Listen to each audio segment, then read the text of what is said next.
세가족 성경 공부 제2차 강의에 오신 여러분 환영합니다. 오늘은 인간은 어떤 존재인가 라고 하는 제목으로 여러분과 함께 하나님의 말씀 상고하기 원합니다. 자, 창세기 1장 1절은 태초에 하나님이 천지를 창조하시니라 이렇게 시작한다고 그랬어요. 성경 전체에서 가장 중요한 한 구절을 들어라 그러면 창세기 1장 1절을 들 수가 있어요. 태초에 하나님이 천지를 창조하시니라. 왜 그러냐면 하나님께서 태초에 천지를 창조하셨기 때문에 우리가 하나님으로부터 왔다는 거예요. 우리가 하나님의 사랑을 받을 수 있고 하나님의 사랑받는 존재로 존재할 수 있는 이유는 뭐냐면 하나님께서 우리를 창조하셨기 때문에 그렇죠. 근데 이 창조하실 때에 창조의 초점은 바로 이 세상 모든 만물들 중에서 특별히 인간이라고 하는 겁니다. 인간이 창조의 초점이고 인간을 중심으로 이 세상이 만들어져 있어요. 그 증거로 이제 우리는 어떤 것을 들 수가 있냐면 모든 것을 전부 창조하신 후에 인간을 창조하신 겁니다. 그래서 인간이 살 수 있는 환경들을 다 갖춰놓고 조성하시고 가장 마지막에 인간을 이제 창조하심으로써 창조 사역을 완성을 하죠. 그리고 두 번째로는 모든 것은 다 말씀으로 창조하시죠. 빛이 있으라 하면 빛이 있고 또 궁창 위의 물과 궁창 아래의 물로 갈라져라. 또 땅은 생명체를 내라. 이런 식으로 전부 하나님께서 말씀으로 창조를 하셨단 말이에요. 그런데 사람을 빚을 때만큼은 하나님께서 손으로 손수 빚어서 창조를 하셨죠.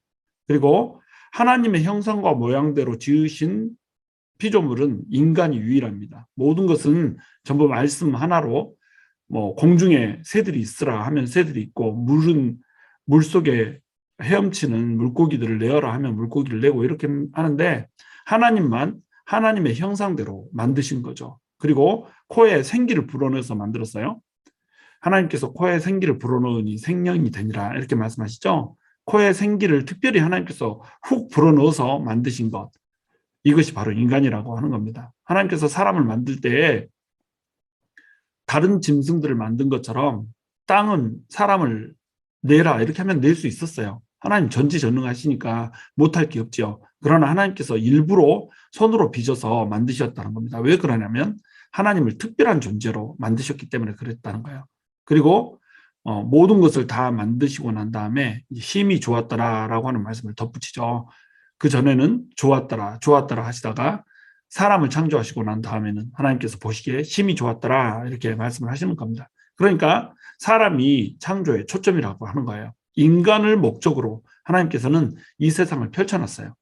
또 인간을 위해서 이 세상을 펼쳐놓고 이 세상이 전부 일반 계시가 되게 이렇게 하셨죠. 우리 첫 번째 시간에 일반 계시에 대해서 배웠어요. 그 일반 계시를 하나님께서 펼쳐두신 이유가 뭐예요? 하나님의 보이지 않는 능력과 신성이 이 자연세계, 피조세계에 비춰줌으로 말미암아서 하나님을 알 수 있게 만들어 놨단 말이에요. 그래서 사람이 하나님이 있다라고 하는 사실에 대해서 우리는 몰랐어요 라고 하는 이 핑계를 치지 못하도록 완벽하게 하나님께서 이 세상을 하나님의 질서대로 만들어 놓으시고 그 하나님의 질서로 운행하고 계신다라고 하는 겁니다. 그러니까 이 세상은 결국 인간을 위해서 만들어 놨다는 거죠. 근데 인간을 지을 때 하나님께서 뭘로 만드시죠? 바로 흙으로 만드시죠. 흙으로 빚어서 만드신단 말이에요. 그러면 인간의 정체성은 뭔가요? 인간의 정체성은 먼지예요, 먼지. 이 흙으로 사람을 지었다 할 때 이 흙은 먼지입니다. 영어로 하면 더스트.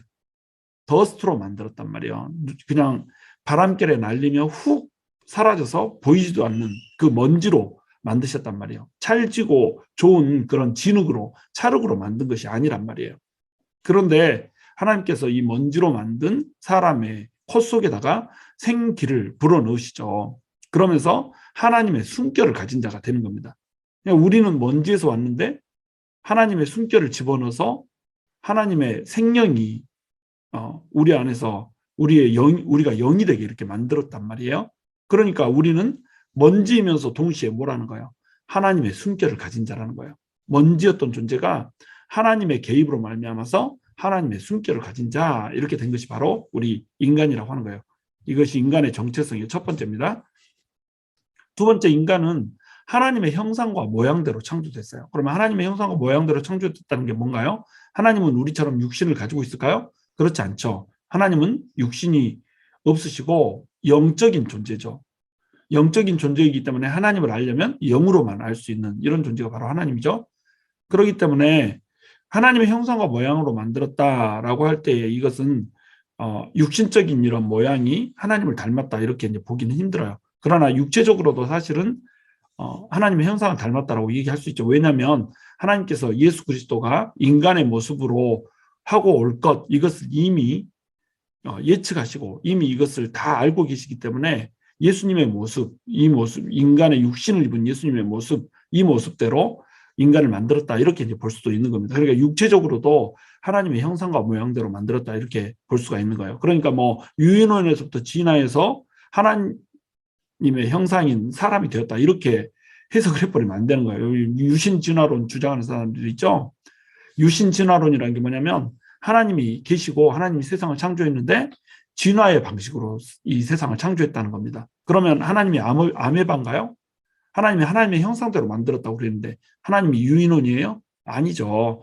사람이 하나님의 형상대로 만들었다 이 말은 사람만 독특하게 하나님의 형상인 거예요.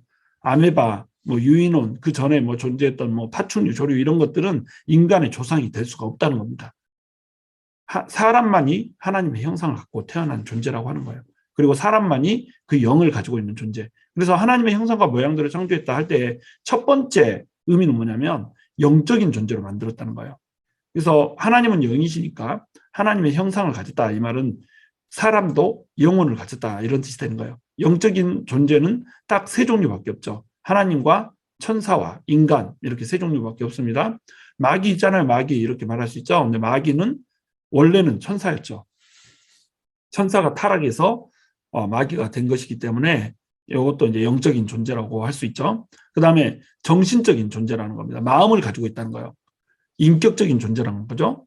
사람은 인격적인 존재예요. 왜 그러냐면 마음을 가지고 있기 때문에 그래요. 마음에는 뭐가 있죠?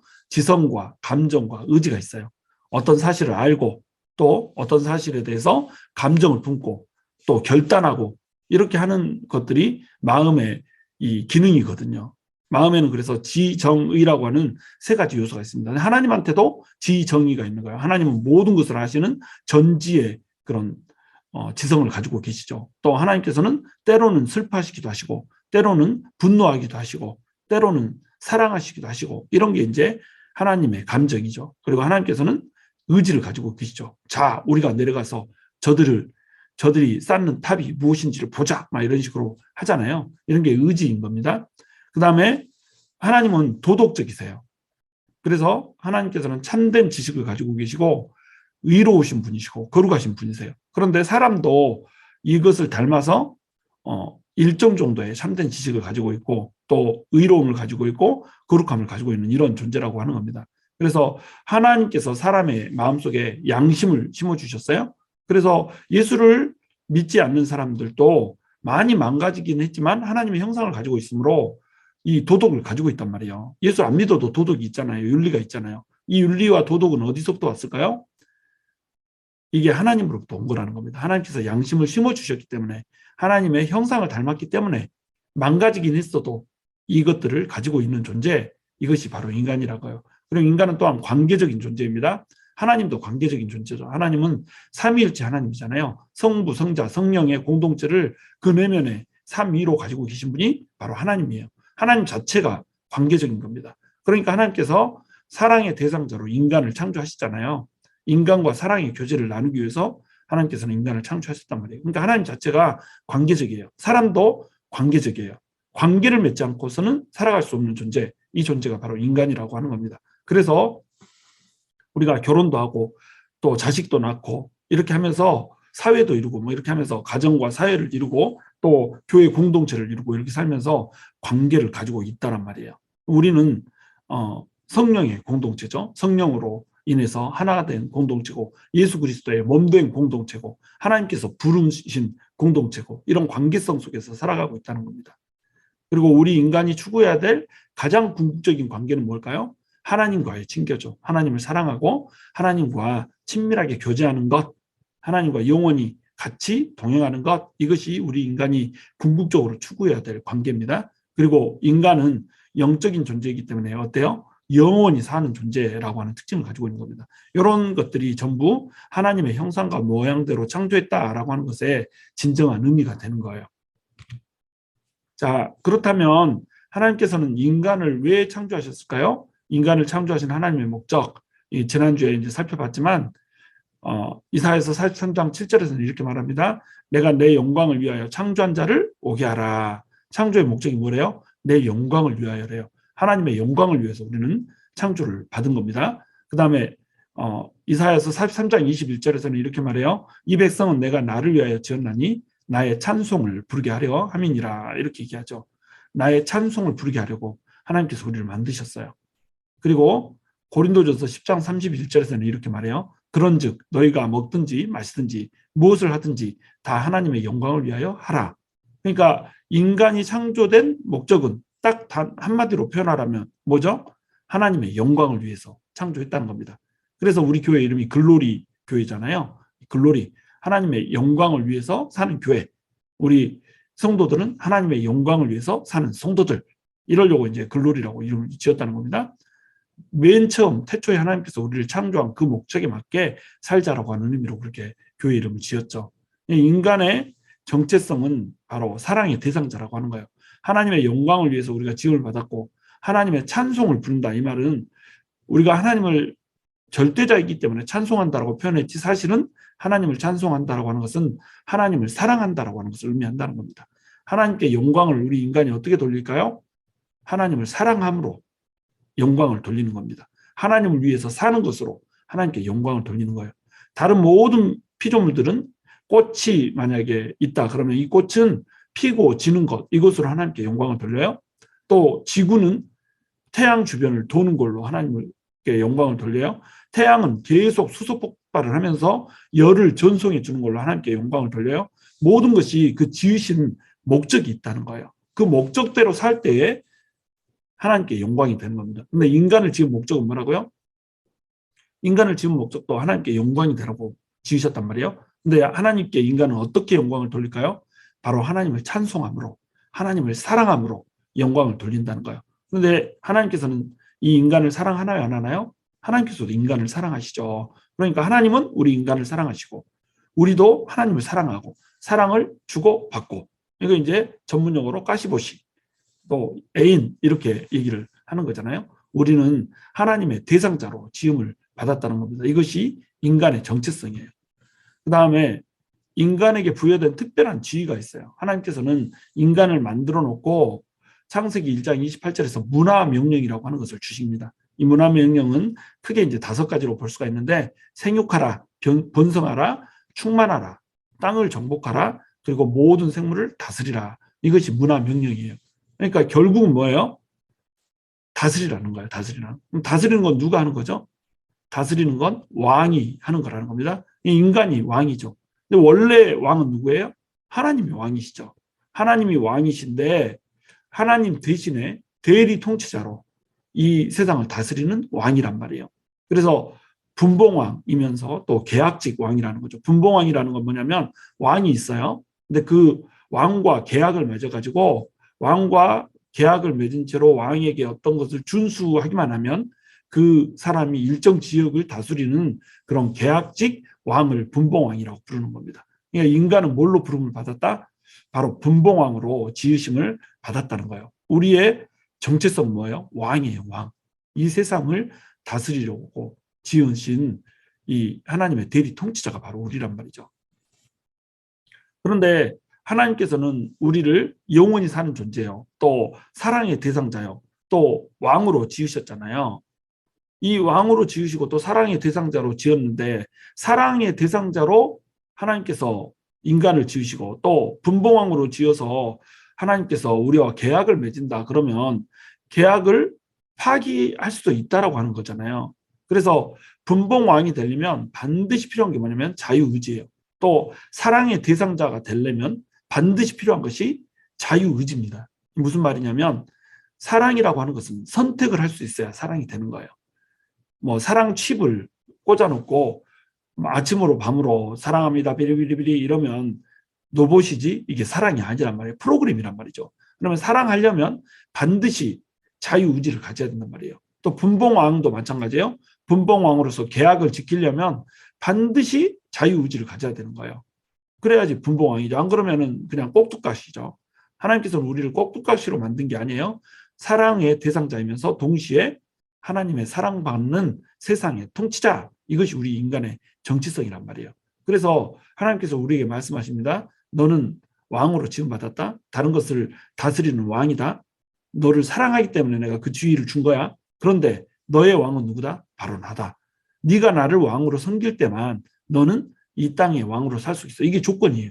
분봉왕은 계약 조건이 있다고 그랬죠. 계약 조건이 뭐냐면 네가 나를 왕으로 인정할 때만 너는 왕으로 살 수 있다는 거예요. 그러니까 이 선악과를 지은 목적은 뭐냐면 선악과를 지어놓고 하나님께서 이 선악과를 따먹지 않는 행위를 통해서 네가 나를 창조주로 인정한다라고 하는 것을 보여준 겁니다. 네가 나를 왕으로 인정한다라고 하는 것을 고백하는 수단인 거예요. 선악과를 지으신 이유는 네가 나를 사랑한다라고 하는 것을 고백하는 수단인 거예요. 자, 동산 중앙에 왔어. 모든 나무 실과들은 다 따먹을 수 있어. 1만 가지의 그 실과들은 다 따먹을 수 있는데 선악과만 따먹지를 못하는 거예요. 그러면 이 선악과 앞에 서면은 인간은 어떤 생각을 하죠? 다른 에덴 동산을 돌아다닐 때는 아담과 하와 둘만 있는 것처럼 나 잡아봐라 하고 달려다니다가 뭐 도망가다가 잡히는 척 해가지고 7바퀴 반 부르고 뽀뽀 한번 하고 막 이렇게 살다 보면 하나님이 자기를 지었다는 사실을 잊어버릴 수가 있단 말이에요. 그런데 선악과 앞에 딱 서는 순간 어때요? 아, 나는 하나님의 피조물이구나 라고 하는 것을 알게 되는 겁니다. 깨닫게 되는 거예요. 다시 새삼 기억을 새롭게 한단 말이에요. 그렇게 되면 어때요? 아, 하나님 당신이 나를 지으셨습니다. 나는 하나님을 기억해야 되고 하나님을 사랑하기 위해서 지음받은 존재입니다. 라고 고백을 한단 말이죠. 이게 선악과를 심은 이유라는 겁니다. 또 분봉왕으로 지었기 때문에 아, 내가 하나님을 진정으로 왕으로 모셔야지 내가 이 에덴이라고 하는 것을 누릴 수 있고 이 에덴에 왕으로서 살아갈 수 있는 존재구나 라고 하는 것을 고백할 수 있단 말이에요. 선악과의 앞에 서서 선악과를 따먹지 않는 행위로 나는 피조물입니다 라고 하는 고백을 하는 거예요. 나는 하나님을 사랑합니다 라고 하는 고백을 하는 거고 나는 당신을 내 왕으로 모십니다 라고 하는 고백을 하는 유일한 수단, 이것이 뭐였다는 거예요? 선악과였단 말이에요. 그래서 선악과는 하나님께 인간이 사랑을 고백할 수 있는 가장 구체적이고 유일한 수단이었다는 거예요. 그리고 선악과는 또한 계약의 조건이었어요. 분봉왕으로서의 계약의 조건. 그리고 선악과는 지킬 수 있는 조건이었습니다. 선악과는 내가 왕이 되겠다라고 하는 그 욕심만 없으면 얼마든지 지키면서 살 수 있는 그런 것이 바로 선악과였다는 거죠. 그런데 이 포도원을 허는 작은 여우가 있어요. 하나님과 이 인간이 서로 사랑하면서 지내야 되는데 이 사랑하는 이 터전인 포도원을 헐고 들어오는 작은 여우가 있단 말이죠. 이게 바로 누구냐면 마귀예요.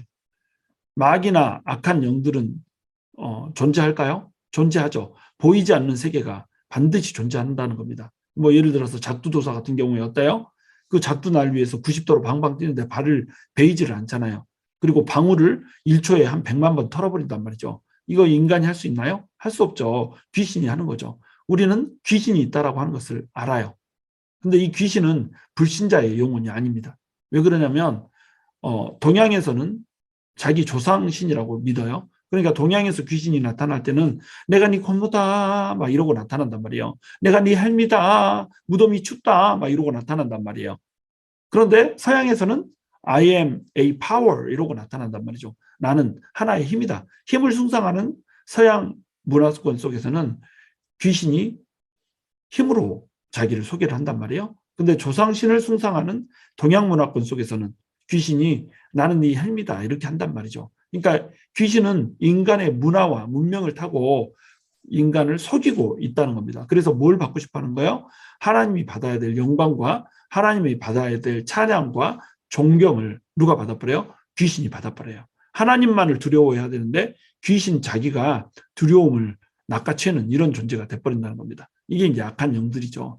그러면 마귀는 어디서 왔을까요? 마귀는 원래 천사장이었어요. 루시엘이나 또는 루시퍼라고 불리는 천사장이죠. 뭐 이것도 이제 논란이 있긴 하지만 어찌됐건 천사장이었어요. 루시퍼라고 하는 것은 루시가 빛이란 뜻이고 퍼가 나른다는 뜻이잖아요. 빛을 나르는 자, 굉장히 반짝반짝 빛나는 자였어요. 자기가 자기 자신을 보니까 아우 빛나고 아름답거든요. 그러니까 하나님의 자리를 자기가 찬탈할 수 있다고 믿었던 거예요. 그래서 하나님의 자리를 탐하여서 하나님께 반역을 꾀합니다. 내 혼자서 반역을 한 게 아니라 루시퍼를 믿고 따르는 이 무리들이 있었죠. 이게 천사들이 이제 3분의 1인 겁니다. 그래서 3분의 1의 천사와 함께 이 하나님께 반역을 했다가 하나님으로부터 이제 쫓겨나게 되는 거죠. 그래서 이 쫓겨난 존재들이 이 공중에 지금 존재하고 있는 이런 상태였단 말이에요. 그리고 이 악한 영들의 우두머리가 바로 누구예요? 루시퍼고, 이 루시퍼를 하나님의 편에서 부를 때 뭐라고 부르냐면 사탄이라고 부르는 겁니다. 그리고 인간의 편에서 부를 때는 이것을 마귀 이렇게 부르는 거예요. 사탄은 하나님과 사람을 쪼개는 자 이런 뜻이죠. 근데 마귀는 이제 우리말로 마귀라고 이렇게 부르는데 이거는 이제 하나님과 사람 사이에서의 하나님과 이 마귀 사이에서는 사탄이라고 부르고 하나님을 대적하는 자이기 때문에 또 이 인간과 사람들 사이에서는 마귀라고 부르는 겁니다. 그러니까 사탄과 마귀는 같은 존재죠.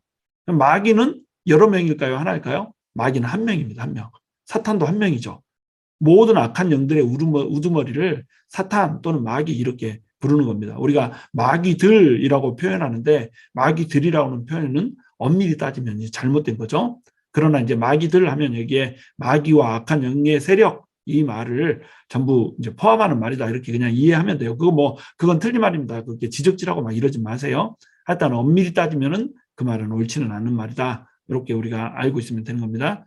그리고 이 마귀는 우는 사자처럼 삼킬 자를 찾아서 두루 다니는 이런 자였죠.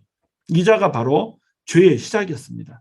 이 자가 이 하나님의 자리를 대신 차지하려고 했던 거예요. 하나님의 보좌를 차지하려고 했던 거죠. 피조물인데 자기가 하나님이 되고자 했던 겁니다. 그러니까 맨 처음에 죄악은 뭐였어요? 피조물이 하나님이 되고자 하는 것. 이것이 가장 큰 죄악이었고 또 최초의 죄악이었다는 겁니다. 이 마귀가 이제 이 세상의 주인이 인간이라고 하는 것을 봤어요. 인간을 보니까 힘도 없어. 자기는 천사니까 인간보다 훨씬 힘이 있잖아요. 힘도 없는 게 왕이라고 이렇게 나대고 있거든요. 그런데 하나님은 이 인간을 또 너무너무 사랑하는 거예요. 자기한테 주지 않았던, 천사들에게 주지 않았던 특별한 사랑을 이 사람한테 주고 있다는 겁니다. 이 세상을 차지하고 싶고 또 하나님을 대적했다가 쫓겨났기 때문에 하나님을 괴롭게 하기 위해서는 하나님한테는 뭐 게임이 안 되니까 하나님의 애인인 사람을 공격하자고 결단을 한 겁니다. 그래서 이 피조물이 왕이 되고자 했던 그 꼼수를 그대로 인간에게도 적용시켜서 인간이 자기 스스로 왕이 되고자 하는 결단을 하게 유혹을 한 것, 이것이 바로 마귀였다는 거죠. 그래서 이 마귀가 이제 유혹을 해가지고 선악과를 따먹게 만드는 겁니다. 자, 이 선악과를 따먹으면 네가 하나님처럼 될 수 있어. 마귀 유혹이 이제 시작이 된 거죠. 마귀는 왜 유혹했어요? 이 세상을 누가 통치하고 있어요? 사람이 통치하고 있잖아요. 대리 통치자로 사람이 통치하고 있는데 이 세상에 대한 통치권을 자기가 갖고 싶은 겁니다.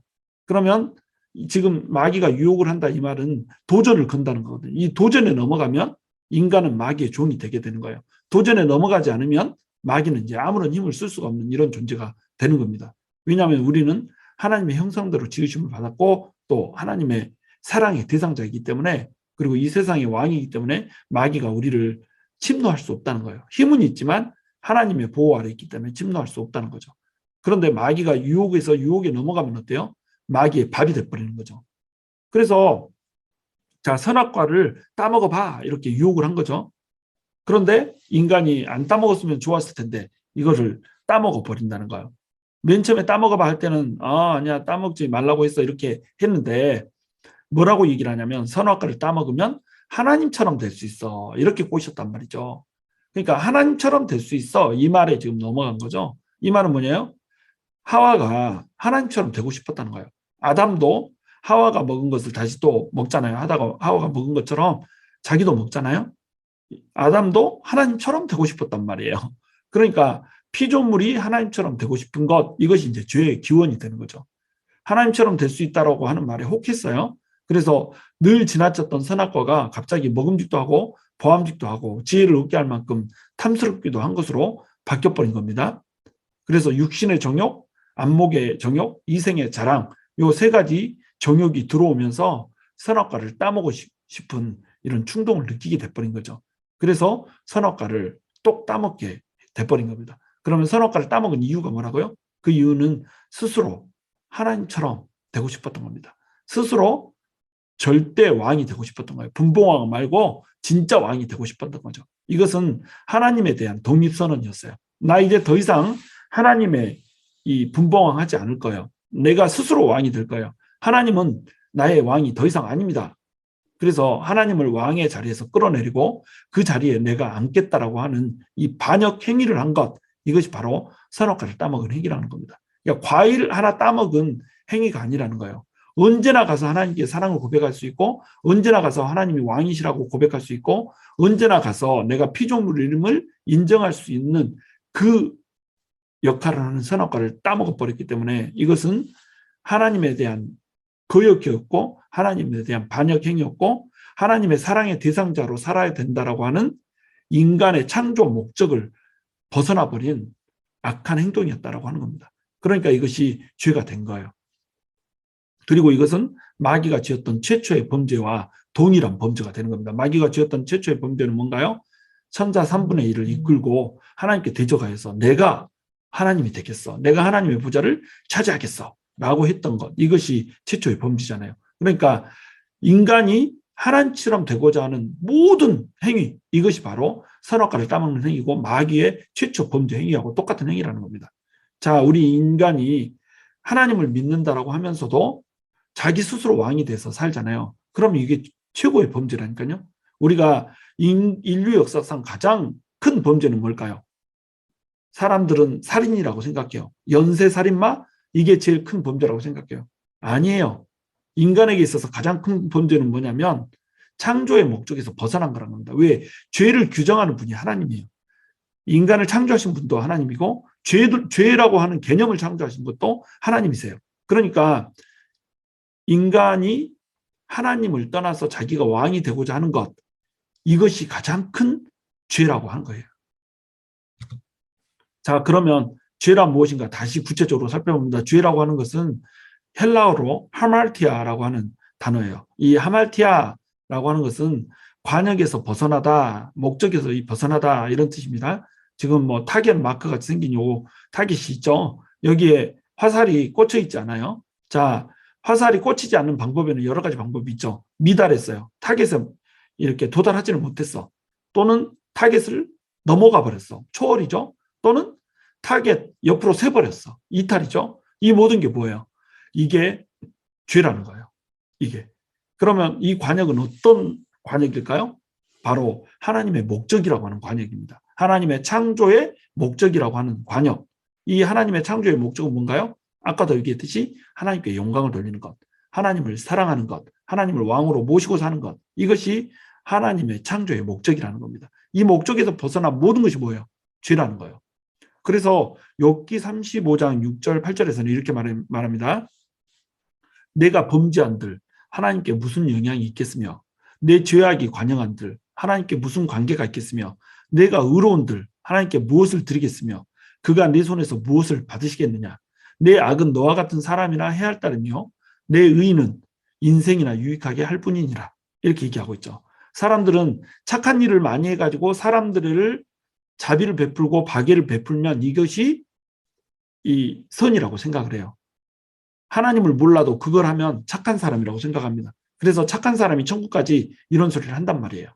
그런데 이것은 선이 아니란 말이에요. 왜냐하면 하나님의 창조의 목적에서 벗어나 있기 때문에 그래요. 하나님을 알고 이 행위를 해야 선이죠.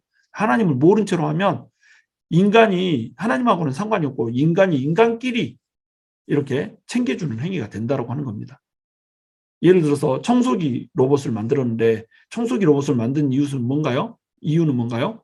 목적이 청소하는 게 목적이잖아요. 근데 이 청소기 로봇이 자기가 마사지 하겠다고 하면서 다른 청소기를 막 두드리고 다녀요. 두두두 두두두두 두두두두 막 이렇게 다닌단 말이에요. 그러면 이것을 만든 과학자의 입장에서는 어때요? 이거 에러죠. 버그죠. 이 청소기 어떻게 해야 돼요? 고치든지 안 고쳐지면 폐기 처분하든지 이렇게 해야 될 거 아니에요. 그거하고 똑같다는 겁니다.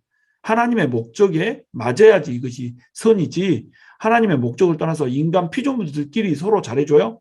하나님하고는 상관이 없잖아요. 그렇죠? 그러니까 이게 죄가 되는 거예요. 선을 행하는데 하나님을 모르는 거로 이게 죄가 된다고 하는 겁니다. 또 악을 행하면 어때요? 이 악을 행하는 것은 하나님하고 아무 상관없이 자기 같은 피조물들이나 해칠 뿐이고 다치게 할 뿐이라고 하는 거예요. 그러니까 선과 악이라고 하는 그 개념 자체가 하나님을 떠나서 존재할 수 없다는 겁니다.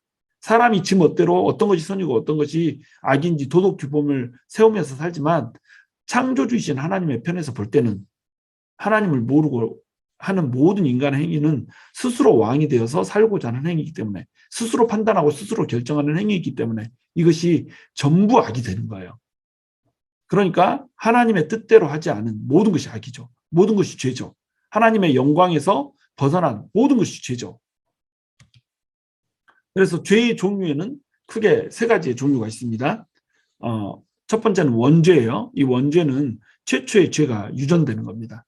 그리고 성품죄와 자범죄는 이제 자기 스스로 짓는 죄를 의미하죠. 그러니까 원죄와 자기 스스로 행하는 죄, 이렇게 두 가지로 사실은 나뉠 수가 있는가요? 자기 스스로 행하는 죄에는 성품죄와 자범죄가 있어요. 성품죄는 뭐냐면 죄를 짓고자 하는 마음속의 경영, 이 생각, 이런 것들을 성품죄라고 그래요. 내가 죄인이니까 죄를 짓고 싶은 생각을 하는 겁니다. 그리고 죄를 짓고 싶은 생각이 행동으로 옮겨지는 것은 이제 자범죄예요. 죄 짓고 싶은 생각만 해도 뭐예요? 하나님의 눈에는 죄라는 겁니다. 근데 우리 인간이 볼 때는 어때요? 자범죄를 지어야지 죄인 걸로 생각을 한단 말이에요. 그런데 하나님의 관점에서는 뭐예요? 마음속에 죄를 품고만 있어도, 누군가를 해치고자 하는 마음만 있어도 이건 죄라고 본다는 겁니다. 자범죄는 욕하고 거짓말하고 때리고 빼앗고 죽이고 이런 게 이제 자범죄가 되는 거죠. 이 성품죄와 자범죄를 이제 또 다시 두 가지로 구분을 하자면 sin of commission과 sin of omission이라는 게 있어요. sin of commission은 뭐냐면 죄를 행하는 겁니다. 그러니까 내가 하나님께서 하지 말라고 한 것을 해버리는 것, 이게 sin of commission이 되는 거예요. 그런데 하나님께서 하라고 한 것이 있잖아요. 가난한 자를 도와줘라, 고아와 과부를 돌봐라, 의를 행해라, 판단을 굽게 하지 말고 공의롭고 정의롭게 판단해라, 이렇게 하는 거, 이런 것은 전부 다 하나님의 공이란 말이죠. 하나님의 또 자비란 말이죠. 이걸 하나님께서 하라고 했단 말이에요. 근데 하라고 한 것을 안 해버려, 생략해버려, 이러면 이것도 죄가 된단 말이에요. 그러니까 우리가 얼마나 많은 죄를 짓고 살고 있어요. 하루에도 수천 번의 죄를 짓고 우리가 살고 있는 겁니다. 우리 뭐 가난한 사람 봐도 그냥 지나치잖아요. 도움이 필요한 사람 있어도 그냥 지나치잖아요. 이게 sin of omission에 들어간단 말이에요. 우리의 관점에서 볼 때는 자범죄를 짓지 않으면 전부 죄인이 아니다, 이렇게 생각해요. 그런데 하나님의 관점에서 보면 뭐냐면 원죄를 가지고 있기 때문에 이 최초의 죄가 유전돼서 이 자체가 죄인 겁니다. 그래서 아담이 죄를 지은 그 순간부터 아담의 피를 타고 태어나는 모든 인간은 죄를 유전받아서 그냥 죄인으로 태어나는 거예요. 그래서 하나님의 관점은 로마서 3장 10절에서 12절에 볼 때 어떻게 나오냐면, 기록된 바 의인은 없나니 하나도 없으며 의인이 없대요. 착한 일을 하면 착한 일을 하는 사람이 없다는 거예요. 하나님을 아는 사람이 없다는 거죠. 깨닫는 자도 없고 하나님을 찾는 자도 없고 다 치우쳐 함께 무익하게 되고 선을 행하는 자도 없나니 하나도 없도다, 이렇게 얘기하고 있죠. 그러니까 모든 인간이 전부 다 태어나면서부터 죄인이라는 거죠. 자, 이 원죄에 대해서 바울은 이런 질문을 합니다. 왼쪽에 사과나무가 있죠. 오른쪽에는 무슨 나무인지 잘 몰라요. 그런데 왼쪽에는 사과가 열려 있어요. 오른쪽에는 사과가 안 열려 있죠. 자, 오른쪽에 있는 나무의 정체는 뭘까요? 아마도 마음속으로 다 사과나무라고 대답을 했을까요? 그렇죠? 왼쪽에는 사과나무가 있어. 이 사과가 열렸으니까 사과나무인 줄 알아요. 근데 오른쪽에는 한 번도 사과를 맺혀본 적이 없어요. 이거 어떻게 사과나무인 줄 알죠? 사과를 맺힌 적이 없어도 이 나무는 사과나무라고 하는 것을 우리가 다 아는 겁니다. 왜 그러냐면 이 나무는 사과를 곧 맺힐 것이기 때문에, 사과를 맺힐 것이라고 하는 이 가능성, 잠재성을 가지고 있기 때문에 이 나무는 사과나무인 거예요. 이 나무가 사과를 한 번도 못 맺히고 벼락에 맞아서 그냥 죽었다고 해도 이 나무는 뭐예요? 사과나무인 거예요. 자, 그러면 사과나무니까 사과가 열렸을까요? 사과가 열렸으니까 사과나무일까요? 오른쪽 나무 봐보세요. 사과가 안 열렸잖아요. 근데 무슨 나무라고요? 사과나무라니까요. 사과가 안 열려도 사과나무인 거예요. 그러니까 사과나무이니까 사과를 열게 하는 거죠. 자, 그러면 이 질문을 죄로 이제 바꿔서 합니다. 죄인이기 때문에 죄를 짓습니까? 죄를 지었기 때문에 죄인입니까? 죄인이기 때문에 죄를 짓는다는 겁니다. 죄를 지었기 때문에 죄인이 아니라는 거예요. 이게 이제 원죄의 개념이거든요. 요거를 이제 곽형일 목사가 특별히 더 쉽게 이제 표현을 합니다. 독사가 한 마리 있죠. 이 석류나무를 뺑 돌고 과일을 뚫고 이렇게 독사가 보여요. 요거 독사일까요? 꽃뱀일까요? 이 뱀은 한 번도 다른 생명체를 물어 죽인 적이 없어요. 그 독을 한 번도 아직 쓴 적이 없습니다. 자, 그래서 이 독사를 보고 어머나 독사야 무서워 에그머니 막 이렇게 해요. 독사가 기분이 매우 상했어요. 내가 왜 독사야? 나는 독사를 독을 써가지고 다른 생명체를 죽인 적도 없고 해친 적도 없어. 내가 왜 독사야? 독을 쓴 적이 없는데 이렇게 얘기한다. 그러면 이 독사 어떻게 해야 되겠어요? 이 정신병원에 보내야죠. 독사가 미친 거죠, 지금. 미친 독사, 미독. 그런데 이 독사는 우리가 독사라고 하는 것을 어떻게 알아요? 독사가 독의 주머니를 차고 있으니까 독사라고 하는 걸 아는 겁니다. 오른쪽 그림 보시면 이렇게 분홍색으로 독 주머니가 쫙 있잖아요. 이빨 그 뿌리 근처에. 자, 벌떼기에 있는 이 독의 주머니, 이게 있으니까 독사라고 이걸 부르는 거예요. 마찬가지로 우리가 죄의 주머니를 차고 있으니까 죄인이라고 하는 겁니다. 우리가 죄의 주머니에서 나오는 죄를 아직 쓰지 않았어도 죄의 주머니를 차고 있으니까 우리는 죄인이라는 거예요. 이 죄의 주머니가 있으니까 죄 지을 생각을 하고 또 죄를 직접 짓기도 하고 이렇다는 겁니다. 그러니까 우리가 태어나면서부터 원죄를 갖고 태어난 죄인이니까 죄 지을 성품죄를 갖고 죄 지을 생각을 하면서 성품죄를 갖고 죄를 직접 지으면서 이 행위죄, 자범죄를 이렇게 짓게 된다는 거예요. 자, 우리는 태어나면서부터 죄인입니다. 그러면 죄의 결과는 무엇인가요? 죄의 결과는 바로 죽음입니다. 죄의 싹은 사망이에요. 죄의 결과는 죽음인데 죽음에는 세 가지 종류가 있어요. 네가 선악과를 따먹으면 정령 죽으리라 했는데 선악과를 똑 따먹었어요. 아담과 하와가 안 죽었어요. 우리 안 죽었네요. 죽는다면서요. 이렇게 얘기하지만 실제로 아담과 하와는 죽었어요. 왜 그러냐면 죽음에 세 가지 종류가 있는 겁니다. 첫 번째 죽음은 뭐냐면 영적인 죽음이에요. 영적인 죽음은 뭐냐면 하나님과 관계가 단절돼 버린 겁니다. 그전에는 하나님의 음성을 들을 수 있었어요. 하나님을 볼 수 있었어요. 하나님을 봐도 살 수가 있었어요. 하나님과 영원히 대화하며 교제하며 살아가는 존재였어요. 그런데 인간이 죄를 지으면서 어떻게 돼버려요? 교제가 끊겨져 버려요. 하나님과 완전히 단절돼 버리죠. 에덴에서 쫓겨나 버리죠. 그리고 그 에덴에 들어가지 못하게 화환검을 주어서 뱅뱅뱅 돌게 하면서 지켜버리죠. 하나님과의 단절. 이것이 바로 영적인 죽음이에요. 우리 인간이 영적으로 죽였기 때문에 하나님의 음성을 듣지도 못하고 하나님의 이 모습을 보지도 못하고 하나님과 대화도 못 나누고 하나님을 느끼지도 못하고 이런 존재로 살아가고 있는 겁니다. 영적인 안타가 망가져버린 거예요. 이 영적인 죽음이거든요. 그리고 육적으로도 우리는 죽은 존재예요. 왜냐하면 살아있는 것 같지만 우리는 이미 죽음을 향해서 가고 있어요. 우리가 아프고 고통스럽고 또 찢겨지고 뭐 상하고 이런 거, 이건 다 죽음의 그림자거든요. 우리는 이미 죽음에 둘러싸여서 살고 있는 겁니다. 태어나자마자 우리는 좀 미안한 얘기지만 죽음을 향해서 한 발짝씩 한 발짝씩 달려가고 있는 거야.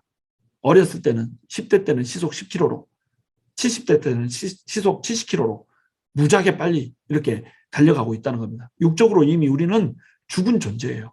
그리고 이제 둘째 사망. 사람이 죽고 딱 사라지면 얼마나 죽겠어요? 죽고 사라지질 않아요. 우리는 영이 있기 때문에 영원히 사는 존재라고 하는 겁니다. 그런데 죄를 짓고 죄인으로서 죽어버리면 어떻게 되냐면 죽고 나서 다시 지옥 불구덩이에서 영원히 고통을 받으면서 이렇게 사는 존재가 돼버렸단 말이에요. 이건 이제 둘째 사망이라고 부르는 거예요.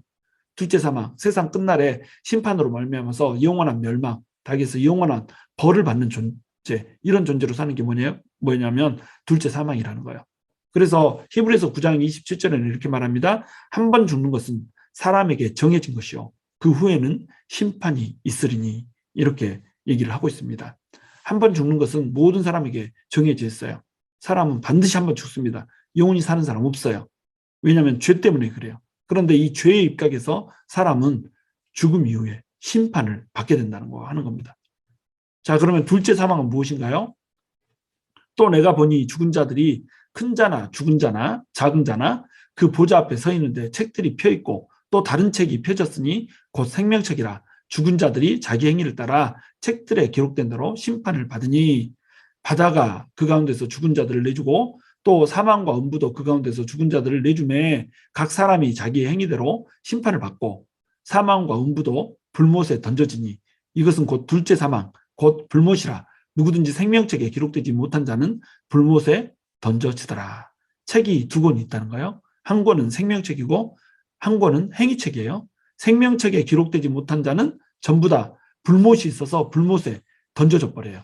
죽었던 사람들을 사망과 음부도 내어주고, 바다에서 죽은 사람은 바다가 내어주고, 땅에서 죽은 사람은 땅이 내어주고, 이렇게 해서 죽은 사람들을 내어주면 이 죽은 자들이 어떻게 된다는 거예요? 각각 서서 자기가 지었던 그 행위대로, 죄의 행위대로 심판을 받게 된다는 거예요. 그리고 나서 나중에 불못으로 던져지게 된다는 겁니다. 이게 뭐예요? 둘째 사망이라고 하는 거예요. 한 번 죽고 끝나는 게 아니에요. 다시 또 죽는 겁니다. 이 둘째 사망은 죽고 사라지는 게 아니에요. 이 둘째 사망은 불못에 가서 영원히 뜨거운 불 속에서 타는 것, 이것이 둘째 사망이라는 겁니다. 요한계시록 20장 11절에서 12절에 기록된 말씀입니다. 자, 둘째 사망을 더 살펴볼게요. 마가복음 9장 48절에서 49절에서는 이렇게 말해요. 거기에서는 구더기도 죽지 않고 불도 꺼지지 아니하느니라. 사람마다 불로써 소금치듯 함을 받으리라. 마가복음에서는 구더기도 죽지 않고 불도 꺼지지 않는다고 그래요. 구더기들이 막 기어다녀요. 근데 불이 꺼지지 않아. 근데 사람이 불에 타지도 않아. 구더기도 타지도 않아. 계속 살고 있어요. 근데 거기서 사람이 소금치듯 하는 함을 받는다고 그래요. 후라이팬에다 소금을 올려놓으면 소금이 바닥바닥 뛰잖아요. 사람이 너무 뜨거워서 이 불 때문에 바닥바닥 뛰는 이런 모습으로 지금 그려지고 있죠. 그뿐 아니라 너희가 우리 사이에 그뿐 아니라 너희와 우리 사이에 큰 구렁텅이가 놓여 있어. 여기서 너희에게 건너가고자 하되 갈 수 없고 거기서 우리에게 건너올 수도 없게 하였느니라. 이렇게 돼 있죠. 여기 너희는 뭐냐면 음부에 있는 사람들을 의미하는 거예요. 우리는 뭐냐면 아브라함과 나사로를 얘기하고 있는 거죠. 낙원에 있는 사람을 얘기하는 거예요. 음부와 낙원 사이에 큰 구렁텅이가 있어요. 그래서 음부에서도 위를 올려다볼 수 있고 또 낙원에서도 아래를 내려다볼 수 있고 다 보여요. 낙원의 행복한 삶도 보이고 음부의 고통스러운 삶도 보여요. 그런데 서로 건너갈 수가 없는 겁니다. 이게 이제 누가복음 16장 26절에 기록된 겁니다. 거지 나사로가 있었죠. 근데 부자가 있어요. 근데 그 부자의 집 앞에서 거지 나사로가 먹을 것을 막 구걸하고 있어요. 그 먹을 것을 구걸하는데 몸이 상하고 뭐 다치고 막 이래가지고 그 나사로의 몸을 개가 핥고 있어요. 그 상처를 막 핥아먹고 있는 이런 상황인 겁니다. 개한테 상처를 핥아먹히는 이 불쌍한 거지. 이 거지가 죽고 나서 낙원에 갔어요. 근데 이 부자는 늘 연애를 베풀고 행복하게 살았지만 죽고 나서 어디에 갔어요? 음부에 갔단 말이에요. 그러면 음부하고 낙원의 그 사이에는 뭐가 있다는 거예요? 구렁텅이가 있어 가지 못하는 이런 상태에서 이 부자가 위를 올려다 보니까 나사로가 아브라함의 품에 안겨 있거든요. 낙원에 갔거든요. 그 무시했던 사람이 낙원에 가 있는 거예요. 근데 이 부자에게는 이름이 없어요. 근데 거지에게는 이름이 있죠. 이건 비유인데 예수님이 이 비유를 설명해 주면서 부자에게는 이름을 주지 않고 나사로에게는 이름을 주는 이유가 뭘까요? 나사로의 이름이 중요하다는 겁니다. 영적인 나사로들만 산다는 거예요. 나사로의 뜻은 나사로 이런 뜻이 아니고 하나님의 도움이란 뜻입니다. 하나님의 도움을 받는 자만 나사로 하고 산단 말이죠. 하나님의 도움이 없는 자는 전부 죄 때문에 나 죽어 하고 죽는 겁니다. 근데 하나님의 도움을 받는 자만 나사로 하고 산다는 거예요. 그게 이제 나사로가 거지의 이름인 이유인 거죠. 그래서 모든 인간은 죄 때문에 죽게 돼요. 모든 인간은 죄로 인해서 이 둘째 사망이라고 하는 것을 피할 수가 없어요. 죽음도 피할 수 없고 이 죽음에 영적인 죽음과 육체적인 죽음이 있어서 영혼도 죽고 육체도 죽어요. 그런데 둘째 사망에 이르러서 전부 다 그 영혼이 불구덩이 가운데서 타지도 않은 채 영원한 이 뜨거운 형벌을 받게 된다는 겁니다. 그런데 누구는 산다는 거예요? 하나님의 도움을 받는 자는 산다는 겁니다. 하나님을 의지하는 자는 산다는 거예요.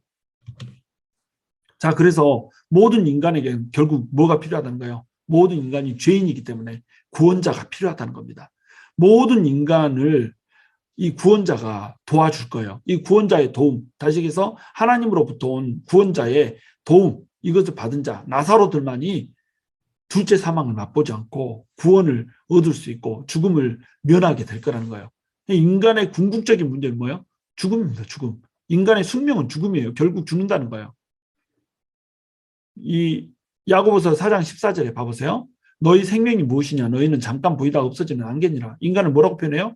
안개라고 표현해요. 우리는 잠깐 있다가 해 뜨면 사라지는 안개와도 같은 존재라니까요. 우리의 연수가 70이요 강건하면 80이라도 그 연수의 자랑은 수고와 슬픔뿐이요 신속히 가니 우리가 날아가는 아니다. 우리 날아가고 있어요. 죽음을 향해서 날아가고 있어요. 시편 90장 이 10절의 말씀입니다. 우리 날아가고 있어요. 그리고 우리는 아침 풀꽃과도 같대요. 우리는 나그네예요. 그냥 이 세상을 아침 풀꽃처럼 금방 피었다가 해 뜨면 확 시들어 죽어버리는 이런 존재가 우리고, 나그네처럼 이 세상을 방황하다가 죽고 나면 이제 본향으로 가야 되는 이런 사람이죠. 그런데 죄가 있으면 우리의 원래 온 본향으로 찾아가지 못하고 지옥 불구덩이로 들어간단 말이에요.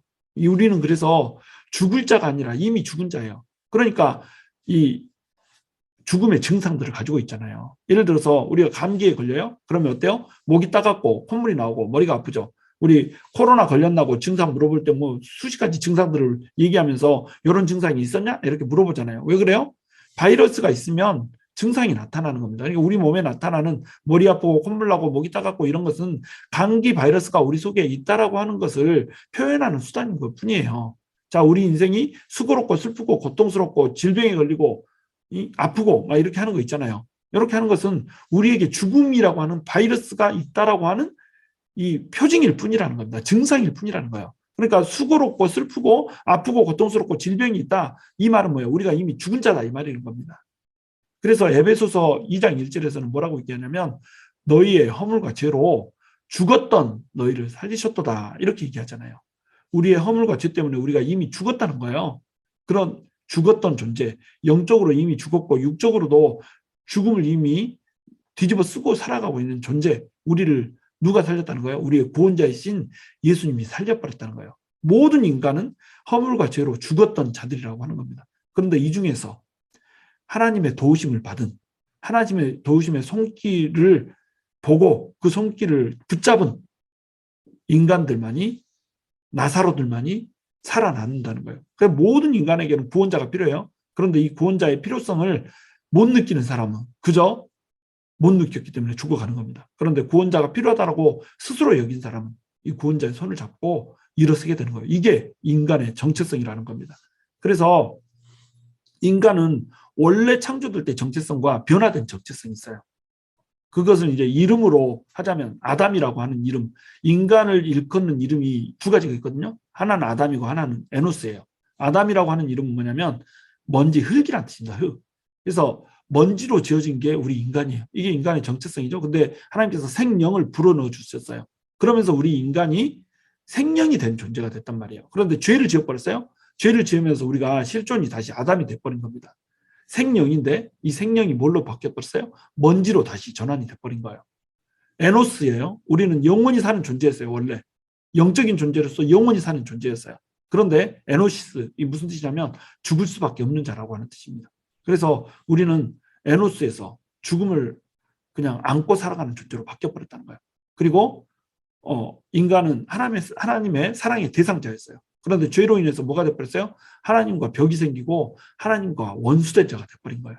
그리고 인간은 세상의 통치자였어요. 세상을 통치하는 왕으로 세워졌어요. 그런데 이제 마귀의 도전에 넘어가 버렸잖아요. 그러면서 마귀의 노예로 전락을 해버린 겁니다. 그리고 인간은 모두 하나님의 형상을 가지고 있었어요. 그런데 하나님의 형상이 무너지고 죄인으로 바뀌어버렸다는 거예요. 물론 하나님의 형상에 잔존이 남아있죠. 그러나 하나님의 온전한 형상이 우리 가운데서 무너져 버렸어요. 하나님의 형상이 일그러져 버린 존재로 우리는 살아가고 있는 겁니다.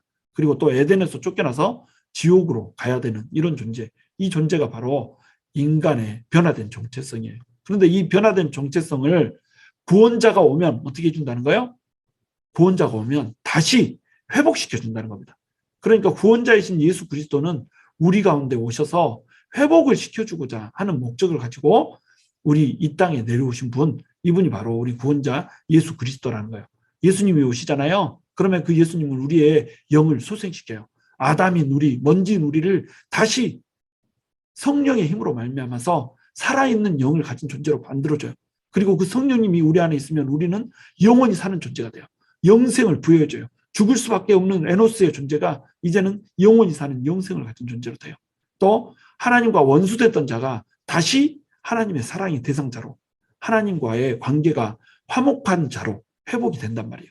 그리고 세상에서 마귀의 노예로 살아가고 있던 우리가 예수 그리스도의 그 왕권을 이어받고 세상의 왕권을 회복한 채 왕으로 살아갈 수 있다는 거예요. 그리고 우리의 일그러진 형상을 성령님의 조명 안에서 계속 조명하고 또 성령님의 도우심 안에서 변화받으면서 하나님의 형상을 주님 오실 날까지 하나씩 둘씩 이루어가는 존재, 이런 존재가 바로 우리라고 하는 겁니다. 그리고 에덴에서 지옥으로 에덴을 상실해버린 존재가 이제는 에덴을 회복한 존재, 천국을 회복한 존재, 하나님의 영원한 나라를 회복한 존재, 이러한 존재로 우리는 변화돼야 된다는 겁니다. 이 변화를 주기 위해서 오신 분이 누구라는 거예요?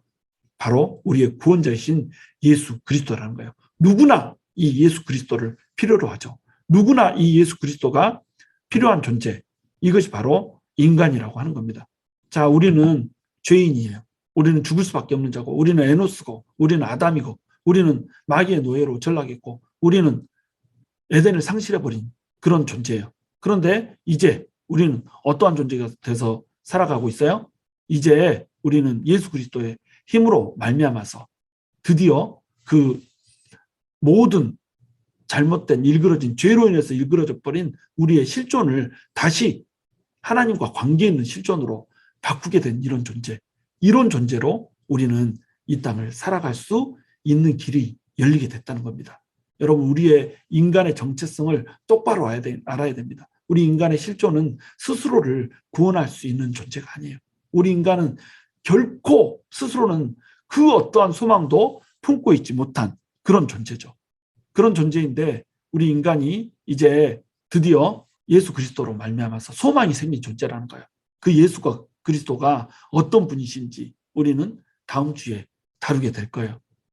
자, 다음 주에 예수 그리스도 그 구원자를 왜 우리가 믿어야 되는지, 왜 우리는 예수 그리스도 안에만 소망이 있는지 이것을 공부하게 될 텐데, 우리 한 가지 기억합시다. 우리 정체성은 이미 하나님의 형상이 망가져 버리고 사랑의 대상자가 아닌 존재로, 세상의 통치자가 아닌 존재로 망가져 버린 이런 존재예요. 우리는 예수 그리스도 안에서만 소망이 있습니다. 예수 그리스도를 바라봐야만 소망이 있고 하나님의 도우심을 받아야만 우리는 살 수 있는 이런 존재인 거예요. 우리 스스로 살려고 하면 그것이 가장 큰 죄가 되고, 그 가장 큰 죄 때문에 우리는 망가졌고, 하나님을 믿고 나서도 우리의 힘으로 살려고 하는 그 죄는 여전히 우리를 망가뜨리는 것이고, 우리는 온전히 하나님을 의지하면서 하나님의 도우심으로 우리의 죽음의 실존을 극복한 자로 살아가는 그런 은혜가 있어야 되겠어요. 저와 여러분이 나사로로 살면서 하나님의 의존하여서 하나님의 왕되심을 인정하고 하나님의 영광만을 위해서 하나님을 사랑하는 자로 살아갈 수 있게 되기를 주님의 이름으로 축원합니다.